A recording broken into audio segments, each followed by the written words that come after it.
ইসরায়েলের প্রধানমন্ত্রী Benjamin Netanyahu দীর্ঘদিন ধরেই যুক্তরাষ্ট্রের সঙ্গে ঘনিষ্ঠ সম্পর্ককে নিজের বড় রাজনৈতিক শক্তি হিসেবে তুলে ধরেছেন। বিশেষ করে মার্কিন প্রেসিডেন্ট ডোনাল্ড ট্রাম্পের সঙ্গে তার সম্পর্ককে তিনি কূটনৈতিক সাফল্যের অন্যতম উদাহরণ হিসেবে ব্যবহার করে আসছেন। তবে আল জাজিরার এক বিশ্লেষণে বলা হয়েছে, ইরান যুদ্ধের পর সেই সমীকরণে পরিবর্তনের ইঙ্গিত মিলছে।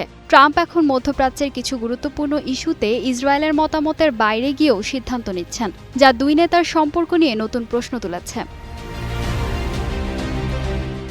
এদিকে আগামী অক্টোবরের সম্ভাব্য নির্বাচন, দুর্নীতির মামলার বিচার এবং চলমান আঞ্চলিক সংকটের কারণে দেশেও বাড়ছে নেতানিয়াহুর রাজনৈতিক চাপ।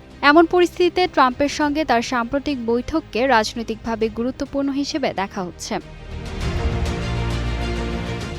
বিশ্লেষকদের একাংশের মতে, ট্রাম্পের সঙ্গে সম্পর্ক এখনও নেতানিয়াহুর জন্য গুরুত্বপূর্ণ হলেও সেটি আর আগের মতো নিশ্চিত রাজনৈতিক সুবিধা এনে দিচ্ছে না।